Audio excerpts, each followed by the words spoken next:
we generally think that philosophers should be proud of their big brains and be fans of thinking, self-reflection and rational analysis. But there's one philosopher born in France in 1533 who had a refreshingly different take. Michel de Montaigne was an intellectual who spent his writing life knocking the arrogance of intellectuals. In his great masterpiece, the Essays, he comes across as relentlessly wise and intelligent, but also as constantly modest and keen to debunk the pretensions of learning. Not least, he's extremely funny, reminding his readers, "To learn that we have said or done a stupid thing is nothing. We must learn a more ample and important lesson, that we are but blockheads."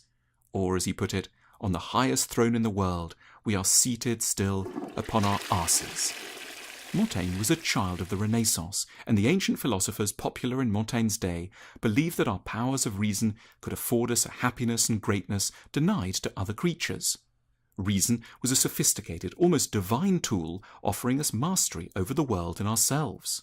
That was the line taken by philosophers like Cicero. But this characterization of human reason enraged Montaigne.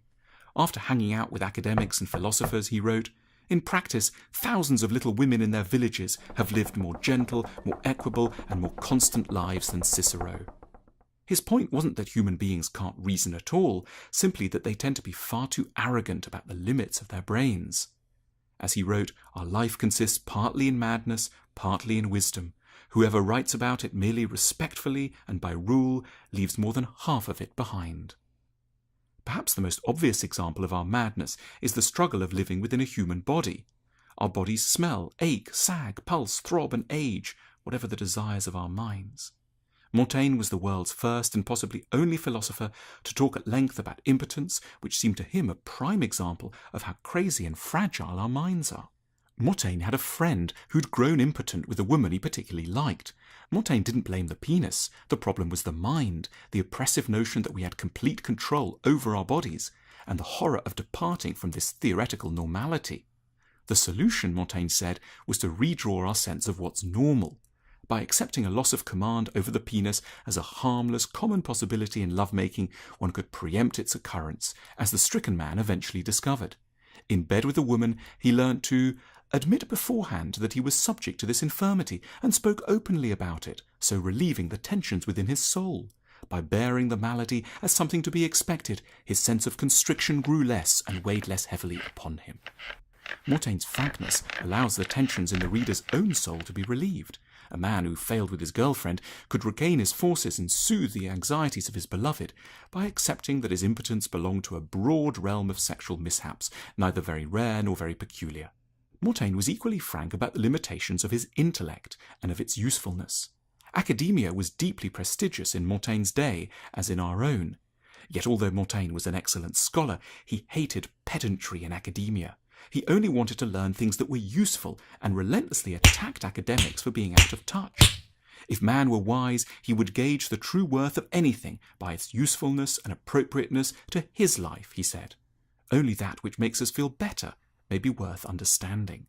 In this vein, Montaigne mocked books that were difficult to read. He admitted to his readers that he found Plato more than a little boring, and that he just wanted to have fun with books. "I'm not prepared to bash my brains out for anything, not even for learning's sake, however precious it may be. From books, all I seek is to get myself some pleasure by an honourable pastime. If I come across some difficult passages in my reading, I don't bite my nails over them. After making a charge or two, I let them be. If one book tires me, I just take up another." He could be pretty caustic about incomprehensible philosophers. Difficulty is a coin which the learned conjure with, so as not to reveal the vanity of their studies, and which human stupidity is keen to accept in payment. Montaigne observed how an intimidating scholarly culture has made all of us study other people's books way before we study our own minds, and yet, as he put it, we are richer than we think, each one of us. Montaigne is refreshing because he describes a life which is recognizably like our own, and yet inspiring still. He is a very human ideal. We may all arrive at wise ideas if we cease to think of ourselves as unsuited to the task, just because we aren't 2,000 years old or aren't interested in the topics of Plato's dialogues or have a so-called ordinary life. Montaigne reassures us. You can attach the whole of moral philosophy to a commonplace private life, just as well as to one with richer stuff.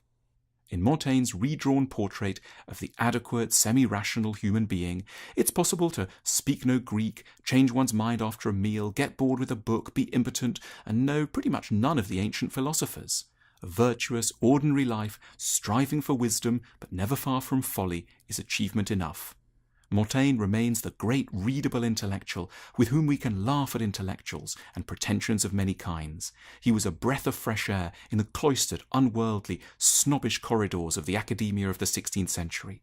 And because academia has sadly not changed very much, he continues to be an inspiration and a solace to all of us who feel routinely oppressed and patronized by the pedantry and arrogance of so-called clever people.